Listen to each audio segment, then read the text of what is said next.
오늘 말씀이 뭐냐면 흑암에서 건질 마지막 기회 이렇게 표현을 했거든요.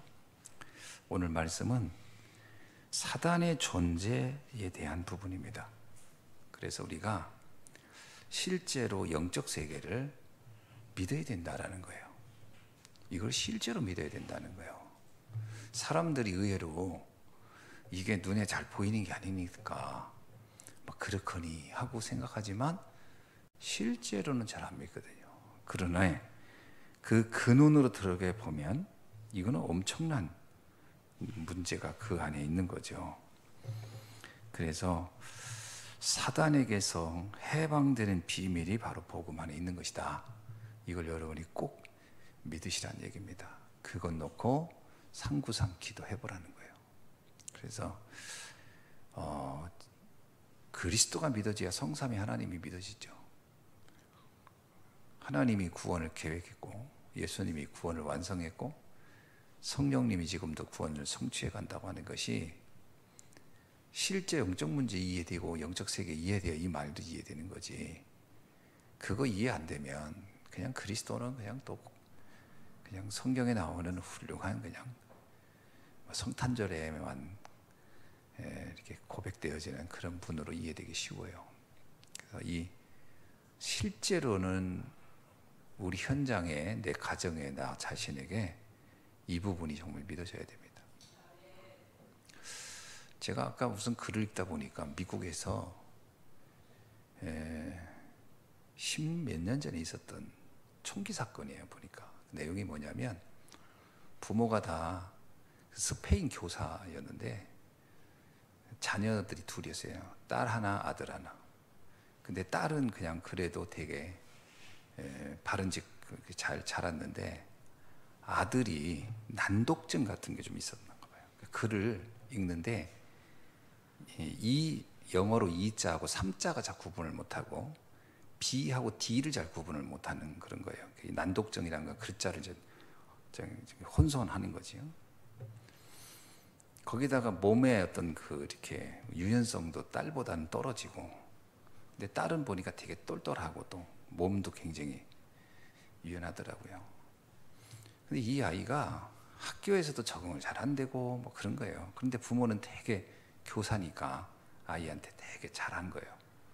이 아이가 좀 다른 문화권에 가서 좀 공부도 좀 하고 그러면 좋겠다 싶어서 가족들이 아예 방학에는 한 달씩 스페인으로 여행 가서 거기 있다가 오기도 하고. 근데 얘는 점점 안 좋아지는 거예요. 나중에 이 아이가 막 점점 이상해지니까 부모가 걱정돼서 상담하는 사람을 찾아가서 상담하는데, 상담하는 사람도 얘는 좀 문제 있다. 그런데 얘가 총에 되게 집착을 하는 거예요. 총에. 이 상담하는 사람이 또 묘하게 총 매니아예요. 이 사람이 뭐라고 하냐면 총은 우리 스트레스를 풀어준다. 그래서 이 아이가 총을 가질 수 있도록 도와주는 거예요. 상담소. 이 사람이 좀 모르니까 얘 데리고 가서 같이 총도 쏘고 거기는 뭐 그런 거 있잖아요. 뭐 이렇게 물건 놓고 쏘아가지고 이렇게 스트레스 푼다고.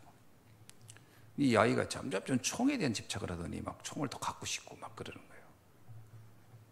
나중에는 그 부모를 되게 좋아해요. 자기가 부모가 자기한테 너무 잘하고, 한 번도 부모는 자기한테 화를 낸 적도 없고 성질을 낸 적도 없어요. 그러니까 부모가 다 받아주는 부모예요. 여러분 아시죠? 그런 부모는 최고의 부모라고 하잖아요. 얘는 그런 부모를 만난 거예요. 부모를 너무 사랑해. 근데 어느 날 부모한테 그래요. 난 앞으로 착한 아이가 되겠다. 그런데 이제 총을 너무 좋아하니까 다른 친구한테 총을 하나 샀어. 근데 알고 보니까 이 총이 도난 총이야. 누군가가 도난한 총을 자기한테 돈 주고 판 거야. 이게 이제 청소년이 총을 또 그렇게 불법 총을 사면 또 문제가 되더라고. 얘가 경찰에 또 구속됐네. 이것 때문에. 뭐 구속된 건 아니고 하여튼 부모가 왔다 갔다. 거기서 얘가 막 완전히 이제 나는 이제 더 이상 부모에게 인정받을 수 없는 아이. 뭐 이렇게 된 거예요. 집에 이제 가서 혼자 있는데 아버지가 저녁에 퇴근해서 왔는데 아버지를 보자마자 총으로 쏴 죽인 거예요. 이 아이가. 왜 쏴 죽였냐 했더니 아버지가 실망할까 봐. 자기를 보고. 그런 엄마를 죽인 그 아버지 죽였는데 그날 저녁에 이제 또 엄마가 올 거 아니에요. 아버지를 죽인 모습을 엄마가 보고 뭐라 할까 봐 또 엄마를 쏴 죽인 거예요. 왜 죽였냐 했더니 사랑해서. 그리고 그 다음 날 총을 2개가 이제 아버지 그 총 사준 사람도 있고 자기가 또 하나 산 거죠. 그리고 또 열심히 배웠잖아요. 총 쏘는 거.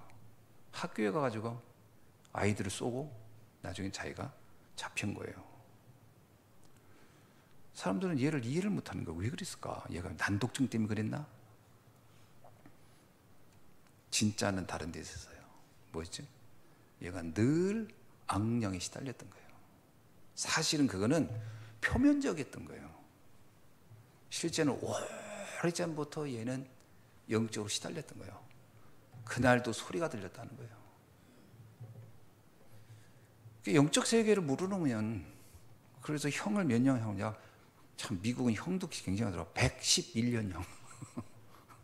111년형. 지금 20년째인가 뭐 10년째인가 이때 사는 거예요. 제가 그 글을 이렇게 보면서 느낀 게 뭐냐면, 사람들은 영적 세계를 모를 것이다. 다 표면적인 것만 보는 거예요. 아, 얘가 난독증 때문에 그랬나? 부모가 너무 큰 기대가 해서 그랬나?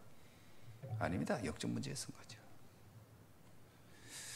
우리가 영적 문제 모르면 잘 키운다고 키운 것이 잘 키운 게 아닙니다. 그러니까 사람들 다 그런 거예요. 부모는 너무 좋은 부모였다는 거예요. 근데 얘가 죽이고 나서 울면서 하는 얘기가 난 부모를 너무 사랑한다는 거예요. 이걸 누가 이걸 어떻게 이걸 설명하겠냐고요, 이걸. 이게 영적 문제라는 거거든요. 그래서 이걸 우리가 정확하게 봐야 된다, 이 말을 하고 있는 거예요, 목사님. 영적 문제 모르면 엉뚱한 걸 붙잡고 했는데 나중에 이상해지는 거예요. 그래서 영적인 걸 정확히 하고 기도해야 됩니다. 그러잖아요. 393 하라고. 아멘. 저는 그 다윗이 찬양을 할 때 악신이 나갔다고 그러잖아요. 저는 찬양을 할 때 무슨 생각이 드냐면요, 영적 힘이 없으면 찬양을 못합니다. 그거 아세요? 내가 영적인 힘이 없죠? 그럼 찬송을 못 불러요. 찬송 같이 부를 때 찬송 절대 안 부르는 사람이 있어요. 그 사람이 노래가 싫은 게 아니에요. 영적인 힘이 없어요. 찬송을 부를 힘이 없다니까요. 이게 안 불러져, 이게 굉장히 싫어. 묘하게 입이 안 벌려져. 그리고 가사가, 찬송가 가사가 굉장히 복음적이거든요. 이 가사가 되게 유치하게 느껴져요. 내가 이런 걸 불러야 되나? 그거 신기하죠? 그래서 입이 안 열려. 영적인. 그런 사람이 가만히 보세요. 우울해요. 우울증이 있습니다. 찬송을 부를 때 왜 사울왕의 악신이 떠난지 아세요? 찬양하는 사람이 영적 힘이 있으면 찬양이 나와요. 이거 굉장히 중요한 거예요. 그래서 우리 찬양 집회도 앞두고 있지만 전 주일 예배 때 이렇게 봅니다. 찬양을 누가 부르고 누가 안 부르나. 영적 진단이 딱 돼요. 찬양 안 부르는 분들이 있거든. 가만. 아, 영적 힘이 딸리는구나. 우리 김상수 장로님 보면서 내가 영적 힘이 넘치는구나. 진짜입니다, 여러분. 제가요, 복음 잘 이해 안 될 때요, 교회 오래 다녔잖아요. 제가 전도사 할 때도 교회 가면요, 안 부릅니다. 영적 힘이 없어요. 근데 유행가 부를 때는 엄청 힘이 나요. 그냥 노래방 가면 막 그냥 목이 찢어지라고 부르는 거예요. 희한하지. 세상 노래는 그렇게 잘 불러져요. 막 어디서 힘이 막 나와요. 막 지하에서 막 저 땅 속에서 힘이 나오는지 막 지하의 힘이 막 나를 막 밀어 올려. 그래가지고 막 목청이 터지라고 불러. 근데 신기하죠. 하늘의 노래를 부르려면 이게 땅으로 까워지네. 꺼져요. 쭉 꺼져가지고 거기 푹 쏘고 하기 싫은 거예요. 그게. 그거 참 희한하다. 왜 그럴까? 영적 힘이 없어서 그래요. 저는 잘 봅니다. 이렇게 찬양할 때 렘넌트들 거의 힘 없는 렘넌트 특징이세요. 찬양 안 해요. 병든 닭처럼 이러고 있어요. 큰일 났구나. 큰일 났어. 영적인 세계가 왜 다윗이 목동일 때 그는 찬양을 그렇게 부른 줄 아세요? 그 목동일 때 그 영적 상태가 엄청 좋았던 거예요. 그러니까 사울왕의 악신을 몰아낼 만큼 힘이 있었던 거예요. 여러분 집에서도 무슨 이렇게 안 좋은 일이 있을 때 유행가 부르면 안 돼요. 찬송을 불러야 돼요. 찬송가를 부르고 그러면 확 상태가 바뀌어요. 굉장히 중요합니다. 유행가 부르면요, 유행가 가사대로 가요. 바람 따라 가버린 인생. 옛날 바람 따라가는 거예요. 이렇게 후. 그러니까 찬송가를 불러라. 그리고 예배 때 목청껏 불러야 됩니다. 그게 단지 누굴 들으라고 하는 게 아니에요. 내 안에 영적 힘을 말하는 거예요. 내 영적 고백을 하는 거거든요. 우리가 믿음을 고백을 한다고 할 때 믿을 때 역사가 일어난다고 하잖아요. 영적. 근데 찬송가는 곡조 있는 내 기도고 고백입니다. 제발 찬양할 때 정말 힘을 다해서 부르세요. 옹알거리지 말고. 그 옹알거리는 게 힘없다는 거예요. 그거. 옹알거리지 말고 입을 벌려서 막 찬양하세요. 성경에 나오잖아요. 내 입을 벌어 여호와를 찬양송하라. 흑암을 결박하는 방법입니다. 지금 요즘 마스크 써서 많이 좀 숨기고 있는데 마스크 벗는 날 내가 다 볼 거예요. 이제 누가 영적 힘이 있는가 없는가 금방 보여요. 근데 그건 본인이 이해할 거예요. 본인이 압니다. 찬송 안 불러지면 힘 없는 거예요. 그거. 영적 치유. 아멘. 기도하겠습니다. 지금은 우리 주 예수 그리스도의 은혜와 하나님 아버지의 극진하신 사랑과 성령님의 내진도 역사하심이 오늘 이 시간 흑암을 결박할 마지막 기회라는 언약을 붙잡고 나와 현장을 살리기 소원한 모든 주의 자녀들 위해 지금부터 영원히 함께 계실지어다. 아멘.